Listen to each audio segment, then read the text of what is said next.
our turnover in May of 2023 was $2,903.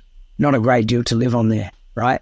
But then fast forward 12 months, we were up around 133 members. It was probably getting close to 150, but quite a few of those extra ones were still in a trial period, so we didn't count them. We'd added an extra, $10,000 to our monthly income. So our income was $12,394. And then currently, so that was 3 months ago, currently we're sitting around 170 members. And what's happened is... Hey, it's George Fourie. Welcome to another Martial Arts Media Business Podcast. Today I've got two awesome guests with me, and this is my favorite episode to be doing because it's a martial arts business case study with two amazing clients who I've known for a little over a year, Evan Wetter and Erica Graff, soon to be Erica Wetter. Yeah. Yep. Welcome to the show. Thank you. Thanks, George. It's great to be here. You've got a bit of an interesting story, and I want to explore both because you're long-time business owners and you're also two very well-established musicians, and which I really admire because that was like part of my history for a long time in my life. Leaving school, I played drums and I didn't want to do anything else but play drums. And I would play in cover bands and I would like travel all around, and that was my thing until I realized I couldn't cut it as a musician, and then life took over. But you guys have really made it work, and we're going to talk about all the martial arts stuff and everything, but you also run a music school, right? Yeah. So martial artists and musicians. Yes, we get that a lot. You do? How did that work together? Yeah. How does that work together? Because in my mind, I mean, what is your perspective? For me, I can see the link because I feel that when you're a musician, you've got this creative gene, call it, I don't know what you call it, but you've got this creative side to you. And then you've probably got that same thing in martial arts where you've got that self-expression. Yeah, absolutely. I think with both arts, essentially, it's like learning a language. So you're learning a vocabulary, and then you're starting to have some basic conversations. And it's the same. Music, you're learning, the technical, physical aspect of it, plus the vocabulary. And then with what we do, we actually met studying jazz. And so that's an improvised form of music. And, the way we train in martial arts, there's an element of improvisation there as well. Especially once you leave the kata and into the free flowing, so that is the connection. I think they work really well together. And jazz has got this whole different element to it, right? This freedom of expression. I can remember for the longest time, I used to drive to a friend of mine who was a bassist, and he had this woodwork. He worked at a woodwork factory, and we would set up our equipment between all this dust, and we just had this rule. We had these ideas of music and directions we wanted to go, and we had this rule that we'll sit outside and talk about it, and then on eye contact we just got to play the first note and we'll go. It was just interesting because we just had this connection and we would just play, and sometimes we weren't recording stuff, but sometimes we would just hit these grooves and we would like, this is so cool. Well, we thought it was cool, right? But it was interesting because we had this musical connection of expressing our passions, but we could never get other musicians to join the crew. Yeah. That's the hardest thing. People in everything, it's always people. Yeah. And I think that's why these days there's a bit of an allure to the online world, and that you can actually create a large company and make a fortune, but not have to deal with people. You can just do it all in your undies from your laptop. Right. I don't know how that's gone for you, George. I know you've had a good crack at building a great business, and it's always people, right? Always people. Yeah. I'm always only visible in the black shirt, top down. Board shorts. Let's loop to martial arts. So you guys run a school. Tell us a bit like where you're based, what you teach, and so forth. We're based in the Adelaide Hills, and our martial art lineage is Japanese Jututsu. So it's quite a large, Japanese Jiu-Jitsu is quite a large, what we would call a classical martial art. So that means it's a very old martial art and pre-sporting concept of martial arts. So coming from Japan, that means it was pre-modern era, pre the the forming of their modern government. So it goes back to some of us, so essentially we're talking 900 years old. Yeah, but it's a fantastic art, really deep, includes weapons and unarmed throw. In fact, everything that you associate with Japanese martial arts comes from Japanese Jiu-Jitsu. So strikes, kicks, weapons, throws, grappling, standing up on the floor. We even have horse techniques, horse archery, all sorts of stuff. Haven't done that part, but there's a lot there. Cool. So between the two of you, you both run the school, you both run the music school. What's the business relationship when it comes to the martial arts school between the two of you? We're both very much heavily involved in running the classes, teaching it, and training, obviously, for our own, because, we are the lid, so we've got we love training as well. I guess that's why we started, really. But as far as driving the business, I think Evan is the driver, and I'm very much 100% his partner in supporting it and doing whatever we need to do to make it happen. But I guess on the floor and being in there with everyone is really. I know you don't see me too much, George, but that's really where I'm working a lot. But doing whatever I need to do to help clear the deck for Evan outside of the dojo is how I feel, to make sure that he's got the mental headspace free to grow the back end, grow the business at the back end.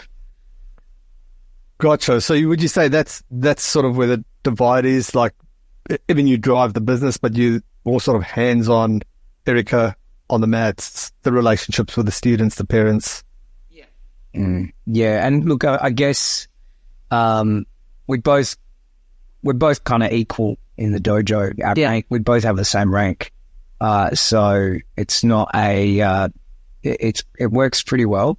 I think one of the advantages that we have is there's quite a few studios like this now that they have some fantastic women that are really skilled, that are also great role models.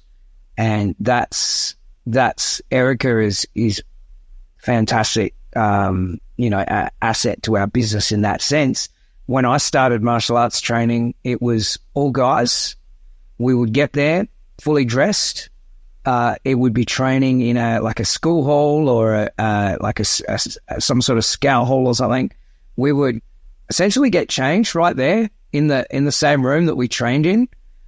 So when I brought Erica into, I said, "Oh yeah, she came to try it out." I was in my early 20s too. She's there.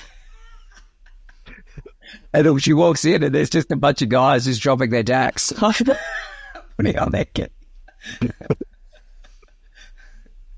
I guess that's changed? It has changed. Yeah. Okay, cool. Family environment, yes. New environment. That's cool. When always people ask about how do I grow the ladies program, the women's programs, there's always got to be a strong woman leader that does martial arts. That's, and I'm generalizing in a way, but just typically that's what I've seen. There are ladies that are stepping up, being leaders. It's awesome to see, and it does just drive the community to, we can also do that. It's not just male dominated. Yeah, and I think also women have, when it comes to the actual arts, women are, men are technically stronger, I guess, physically, but women move far better and tend to be once again, a generalization, but they're often more flexible and dynamic in their movement. So with a martial art like Jiu-Jitsu, and this has been really well popularized with BJJ, is the essence is not in, meeting someone head on, strength for strength and speed for speed, but essentially being able to defeat a stronger, bigger opponent.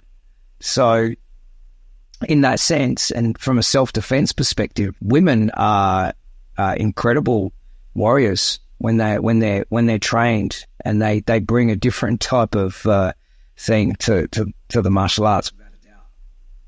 Yeah, 100%. I want to look back just to like our journey here together. So we met, I think it was May 2022, actually. 23. It was just last year. Wow.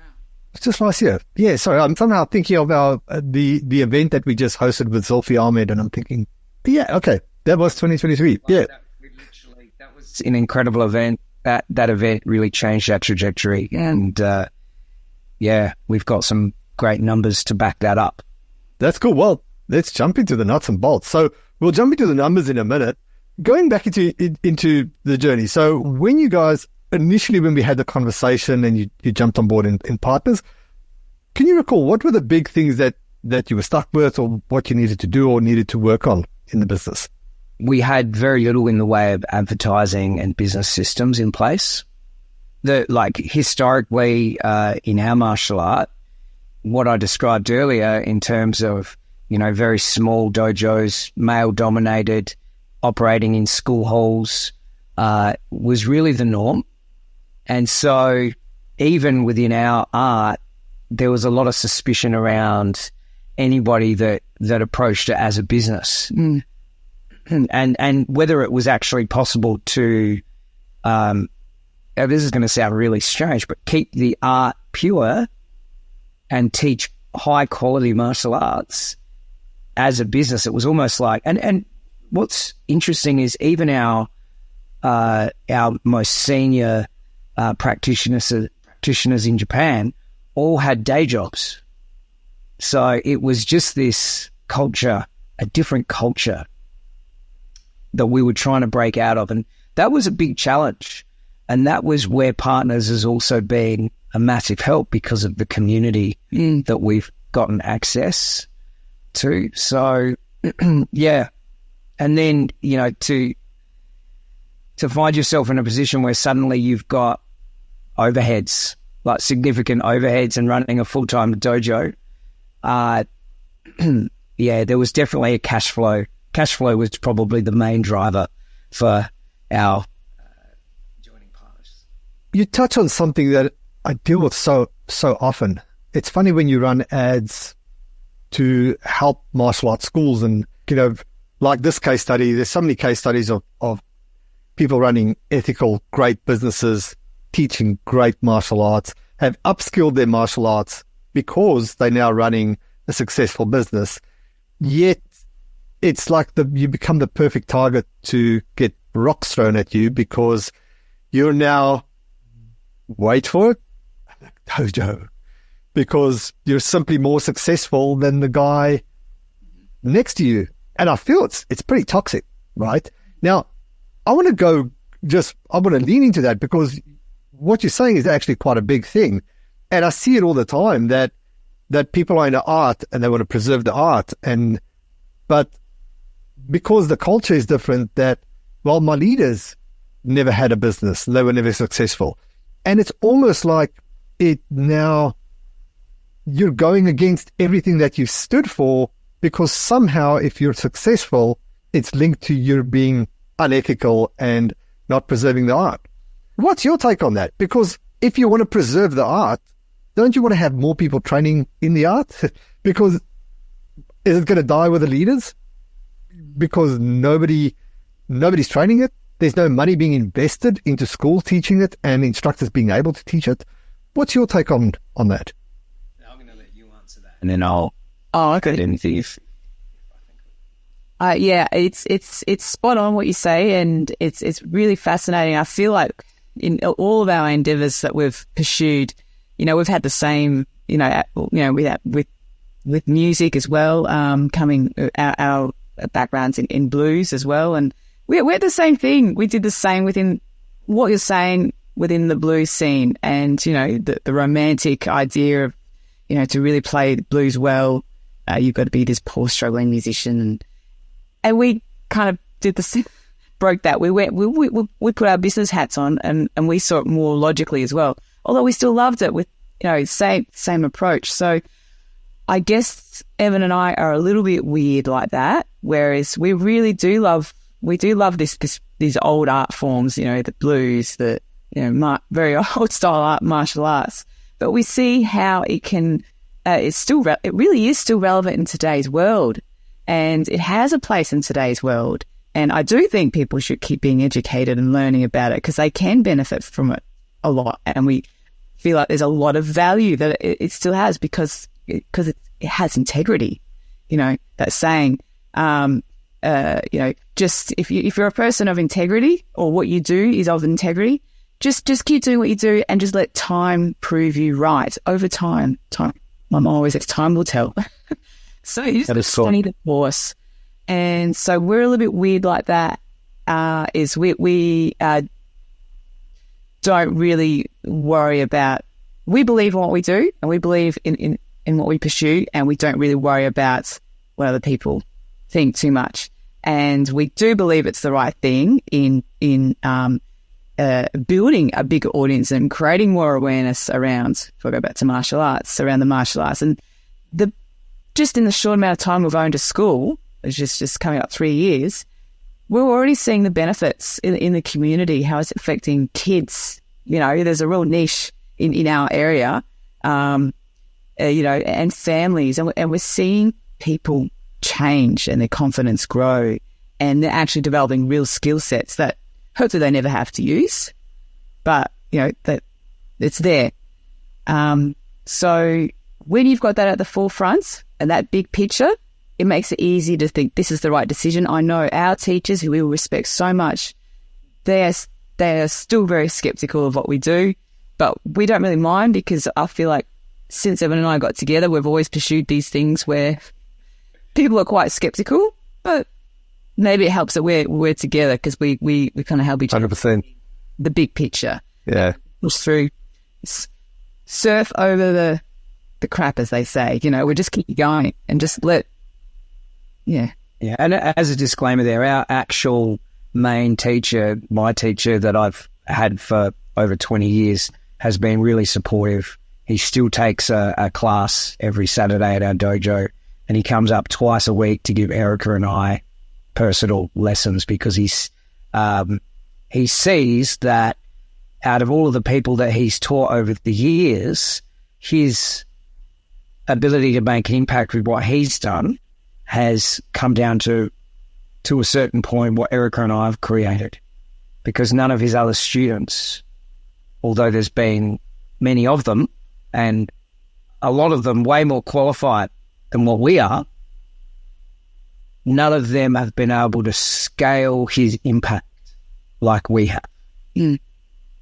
So that is, I just have to say that we've had a lot of support there in that, and that's given us somebody that also gives us credibility as well. Yeah. So we're not just out there like as a breakaway. Yeah, true. But absolutely. But yeah, other dojos around the country tend to look at what we do as and they justify our success. Like, you just got so lucky, you just happen to be in the right place. If anybody opened a dojo there, that's going to go off, right? Or some people say, with your music school connections, obviously, it's great for you guys.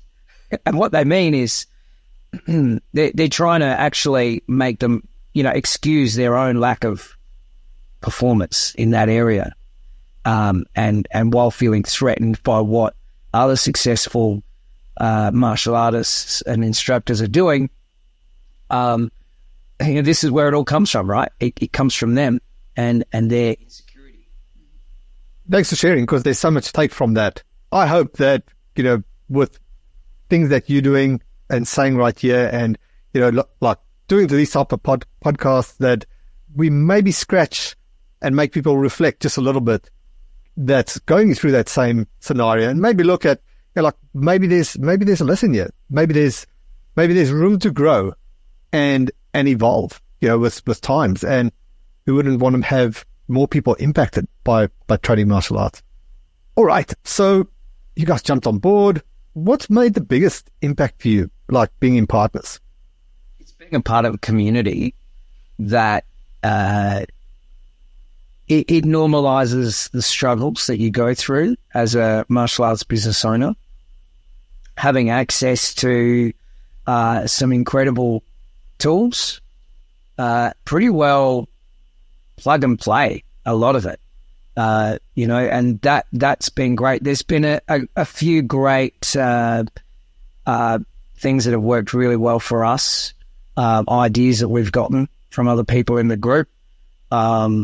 It's not rocket science. It's things like, having events, like an open day, for example, and then being able to use that to, focus a lot of your marketing around, and even like you might go for a period of time where you're generating a number of leads or inquiries, and having a reason to reach out to those people and say, hey, we're having this event, and then it brings through the people that they were interested at one time, but it just wasn't quite the right time for them. So little ideas like that. The platform, the educational platform that you have, is just fantastic, because pretty well anything that I need to do, I can just go on there and find, just fantastic content that I can just steal. Well, it's not really stealing if somebody's giving it to you, right? Exactly. You can't steal from only to be stolen by active members. As simple as that. Yeah, that's it. But being able to leverage all of that, and I know I've listed a whole bunch of things here, because it's very difficult to pick the one most impactful thing. It's really a holistic approach to building a martial arts business. And so even this is when you talk about marketing, marketing is like, you can't really separate that from anything. And your model with attract, retain, all of that, that's brilliant, because it shows the holistic view that you need. So yeah, that's probably, hopefully that's answered your question. It's a really difficult question, that one.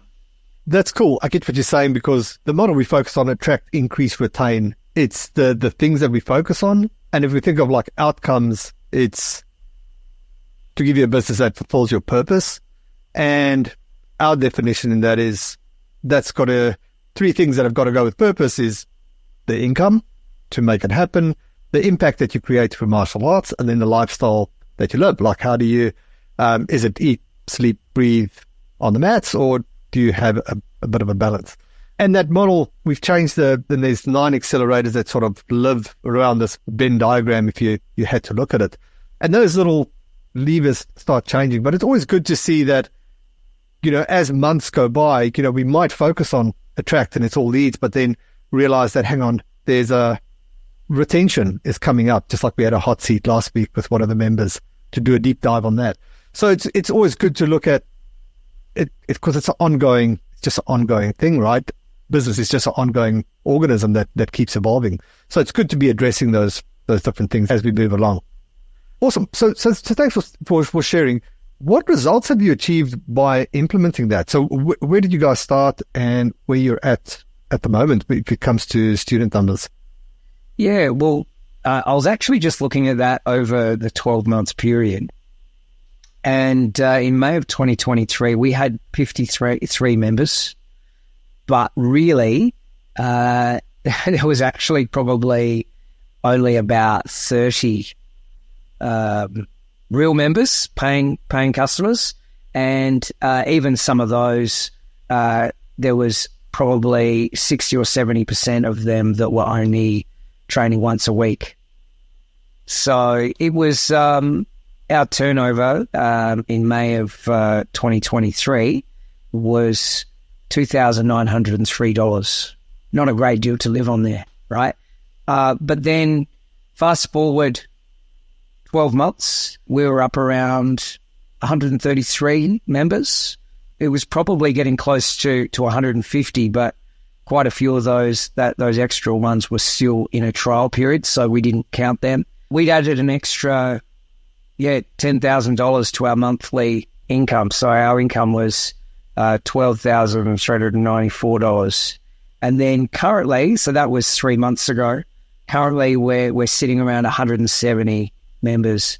And what's happened is not just do we have many more members, but we have more members that are actually A students. And so I'll give you just an example just to kind of tie in what we were discussing. Even the idea of having students pay a membership fee, that was very like the way that we traditionally in our martial art, you would come in, you would pay cash. Somebody would have like a book, and you'd write your name in and the date and the amount of money that you just paid, so that they could keep track of it. And there was no obligation to rock up. So changing then to that subscription model where people are paying a membership, a weekly membership, that was a big jump for us. And it probably took a lot of our capacity to do that. So when we first sat down with you, George, that was one of the things you looked at, was the fact that we weren't charging enough. So I can't remember what we were charging, but it was, I think it might have been about, I can't remember what we were charging, but it was a lot less than what we are now. And then, the fact that they were only training, once a week was a problem. We had a huge amount of students training once a week. What's interesting is I trusted you and I said, okay, we're going to make a focus of really shifting everybody to twice a week. But my values were still challenged around that. But I just went with it anyway. And it's really only been the last month that I came to the real deep down understanding that we're not, like if I say to somebody, sure, you can train once a week, you know what? I'm doing the wrong thing, because I know that is not going to get them the results that they want, that they're going to barely struggle to actually maintain the skills that they have, and they're going to, seriously, it's just a matter of time before they quit. And the reason I know that is because we've got the data. So what I came to understand, and when I hear people talk about this, I want to say this, but I know they're not ready to hear it yet, because they're still trying to, I need a customer, I need to get a customer, I'll do whatever you want. Yep. Yeah. I'll do whatever you want. Can't afford it? Let's make it half the price for you, but it's just for you. Right? All of these kind of weird deals that you end up with, like weird mutants.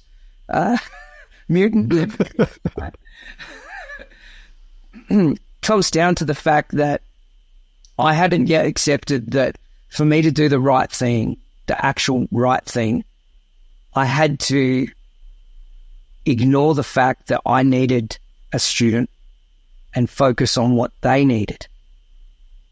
And that if I said any less than what I knew they needed, I was actually doing the wrong thing. And I was actually ripping them off by taking $25 a week instead of 40 or whatever, and making sure they're training twice a week.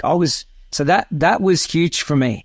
It took 12 months for me to get there, even though I went by faith at first, and I'm really glad I did, because it paid well. That's so cool. You've just nailed it on the head with the explanation there. It's not that you're being you still have your integrity, and you feel you're being honest. But if you're standing strong to deliver a promise and an outcome, then how is that going to happen if they only going to train once a week, and they're never really going to internalize the skills and 1 out of 7 days a week to magically get the skills, the discipline, the habits. It's not really going to happen, right? And so it's so refreshing to hear that you can have that honest conversation with people and just say, well, maybe it's actually not for you. Like if that's all you can do, we can maybe start you here, but if you really want the result that you just said that you wanted, that is what it takes. Yeah. And of course, then, they get sick and they miss one, and, then there's school camp and they miss the next week. All of a sudden, how many times have they trained that month? Once. Yeah. Very, very cool. So, by the way, sorry, congratulations. 30 students, 170 students in what? That's 14 months? Yeah. That's like, you could really just reach out and give yourself all a good pat on the back. Yeah. Wow. That is truly amazing. How's business and life changed since that happening? Wow. Yes, it's still a learning curve for us. I was just saying the other day, because we've also got a yoga program we were slipped in there as well. I was saying to one of our yoga students, he's also a business owner in his own field. Just say, yeah, it's just been a constant evolution of just trying to figure out what our rhythm is. And I just made a little passing comment, and Evan picked up on it. He said, yeah, it's interesting that you said that, we're still breaking away from that norm, the social pressure, perceived social expectations of what normal people do. Whereas the rhythm that you have in a week or in your life, where it's like, you work, your job, and on the weekends you have your time to do what, housework or whatever you need to do and recharge, and then you go back to work. And I realized that I think, deep down, I'm still actually trying to fit I'm just speaking to myself now, my idea, my model of how to live life in that framework. But all along, I know I never wanted to do that. I've always been escaping that. But I actually still had that framework in the back of my mind, and trying to break out of that. The reason why I say that is because I've just got to look at the reality of what we've created here and the way our natural rhythms are going with our business. And, I've noticed Saturdays for us is a huge day. It's impossible to do anything else. And it's an important day. So just, and we have lots of late nights, with the kids. Yeah, Evan's brought 4 kids to the mix, and 2 of them are training quite a lot. They're there like 4 days a week, and by choice. Like the 12-year-old, he's now the day he doesn't have to be there. He's actually volunteering to catch the bus to train and to help out with the classes after school. They're just showing up now, which is great. So yeah, but we've got a lot of late nights, school nights, dinner at night, and it's just a season we're in at the moment. And part of me was like, I'm feeling a little bit guilty about that. Like, gosh, are we doing the right thing here? They're kind of working hard with us and for us. But on the flip side, I'm seeing them grow, like seeing how much they're benefiting from it, their confidence, dealing with people, their ability, their capacity to handle a lot of stuff, the pressure of performing, so to speak. It's just done them so good. You've inspired them. Yeah, well, they're also seeing us work at it, so that's also helping. So, even though, so just really getting out of the normal framework of how most people in society operate. It's taken me a long, long time. It's really weird because I come from that music background as well. Still trying to break out of it, and I was still trying to fit myself into there. And so I haven't really answered your question, other than it's acceptance that the way we've chosen to live our life is different from society, and then just really truly having a look at what we want and how we want to create it, and just forgetting about what the rest of the world says and saying, what is it that we're creating here? What does our life look like? And what truly is going to work for us based on our vision. Yeah. Yeah. I think the way to sum that up is there's a conventional path and then there's non-conventional paths. And everybody wants a non-conventional path for the most part. Not everybody, but a lot of people they choose a non-conventional path, but then everything that we've learned is from somebody that's on a conventional path. It's from somebody that has been educated by somebody that's on a conventional path. So you've got this battle rather than looking at it as normal versus, weird, right? Because if you ask me, wanting to sell your whole life for a paycheck, working hours and hours and hours to make somebody else's family successful, and you spend 50 years selling your whole life for that, to me, that's weird. But then we come to this challenge because as we start to break away from that conventional path, our identity is really challenged. And I think that's what I would, that's how I would answer your question, is that I know that we're not where we need to be able to make the impact that we want to have. And it comes down to us and really our identity. Like, I will hold back on the marketing. I'll close it all down, right? Because I start getting overwhelmed. And it's, and so then I need to rebuild myself and get myself going. And this is where the partners community comes into it, because this is not about nuts and bolts. This is about other martial arts school owners that are going through the same journey that can help normalize that. And you don't even have to discuss it, because you just know, like when you're speaking with somebody, you know that they know. You have that feeling of, okay, I understand. And then when you put a situation out or a challenge that you're dealing with in the group, there's a whole bunch of people there that have been through the same thing, and that can really help normalize that non-conventional path, which in turn gives you the, just that fine tune that you need and that confidence that you need to just go for it. Like a little bit like the 2 a week, like understanding that, no, 2 a week is actually the right thing. I'm doing the right thing here. I'm not doing it because I'm trying to actually take somebody's money, more of somebody's money. I'm doing it because if I do less, I'm actually ripping them off. You're not meaning to rip them off, but I'm selling them on a fantasy instead of an actual practical program that can help them achieve their goals. So you touched on vision there, Erica. What is the vision? What is next for Evan and Erica? Getting married soon? Congrats. Yeah. Beyond that, what's the vision? Where do you see you can play martial arts headed? I can really only speak for myself, but I think we're on a par. I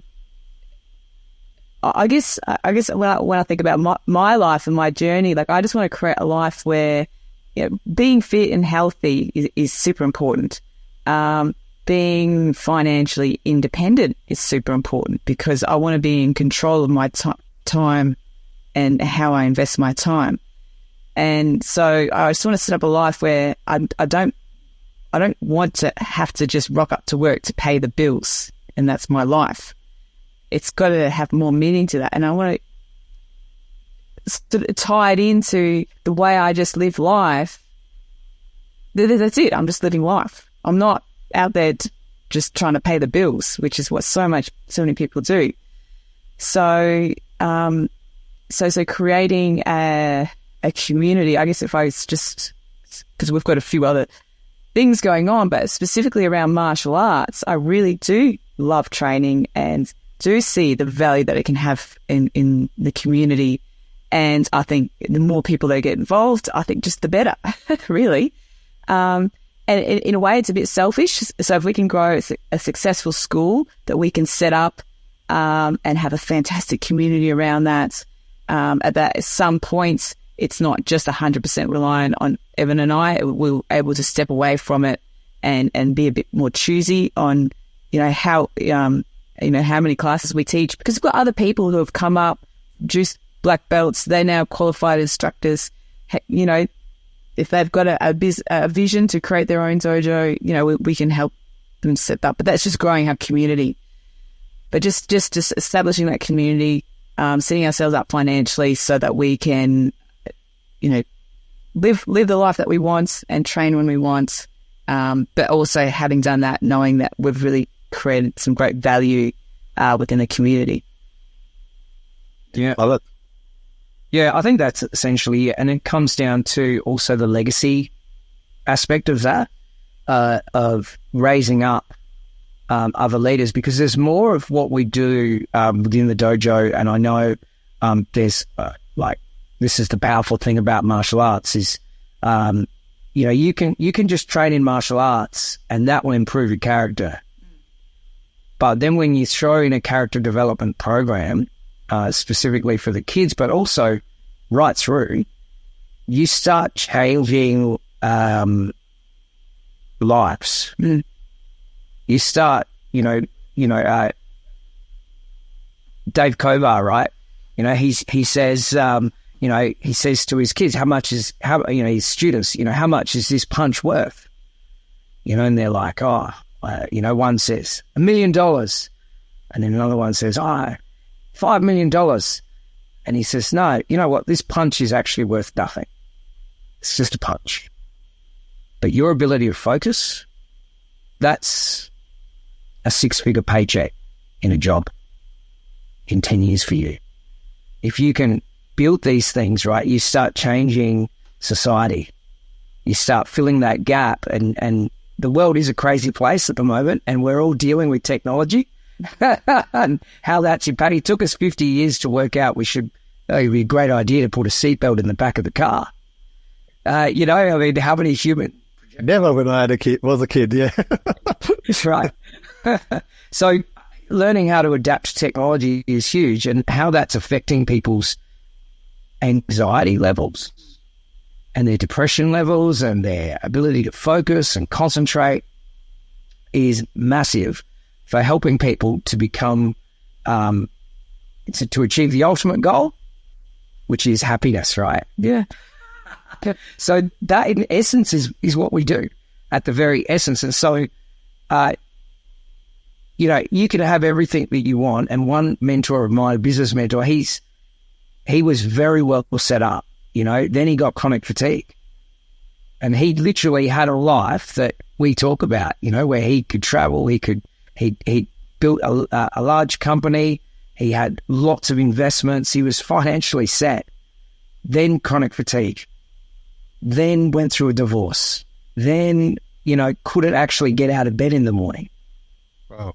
But he had it all, as far as what we think. And then what I learned, you know, is I said to him, so why do you do what you do?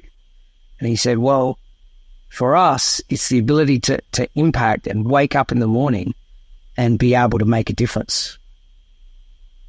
And that goes beyond, I think, you know, once you've got that, you've got the money piece sorted out, then it's into, you know, the significance piece. You're creating a life that is significant to you by the number of other people that you've been able to impact. Love it. Awesome. I have one last question for you. Who would you recommend partners to, and why? I think to go along with what we've been talking about, if you love martial arts, firstly, Good start. You've just got a vision to create a different life, and you've got the courage to, I encourage you to have the courage, just borrow a bit of courage with someone else to just really act out on that dream and that vision. You absolutely got to reach out to partners, because, like Evan said, you need that community. And if you want to go fast, go alone. But if you want to go far, go together.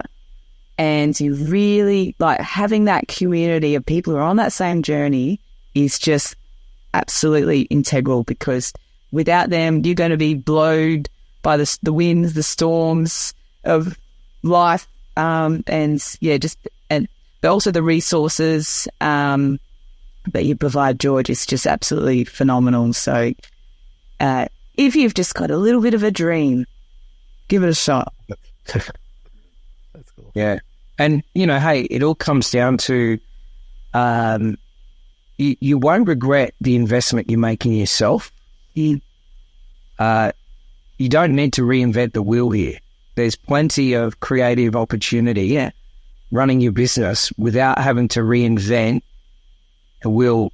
You can, like they say, you can borrow from what other people are doing really well. So I think that's the thing. If anybody wants to go to the next level, then this is for them. As a martial arts school owner, this is a great place to start. And once again, just touching on what you talked about earlier with the what do you call the model that you have? Attract, increase, retain. Yeah. So the genius model for martial arts school owners, right? That is brilliant, because no matter where you are, whether you've got 15 people or whether you've got 1,500 people in your martial arts community, you can plug into that genius model and understand how to go to the next level. So it's not necessarily about just small school, struggling school owners. It's actually, what I've found is most of the people in the community may have started out that way, but they don't stay that way for very long. So yeah, we're very appreciative, George. Thank you so much for having us on the show. That's awesome. Thanks so much. Thank you for having us as a part of your community. You are most welcome. And I'll just on that genius model, that's the model, what it's called. We call it the school scale plan. I've got a 15-minute video that I actually break it down and each component of how that works. I'll leave a link to that in the show notes, martialartsmedia.com/152, which is the number of this episode. Can we make a deal? Sure. That I have you back on the podcast? Yep. What is the next milestone for you? Well, I think 200, but that's probably a bit too close. We're not talking about next week's goal. We're talking about I think 250 is the next milestone for us. There's a lot to go under the bridge to go from where we are to 250, because things change. 100%. We've observed that with a lot of the other people we've gotten access to through this community. So there's a big difference between somebody running a school with 150 students and that next level up, that next jump, because you can't do it on your own. So yeah, maybe we can have a chat. There we go. We'll do that. Well, Evan, Erica, thanks so much. Been great having you on the show, and I'll see you guys on the calls, and we'll chat soon. Fantastic. Thank you, George. Thanks, George.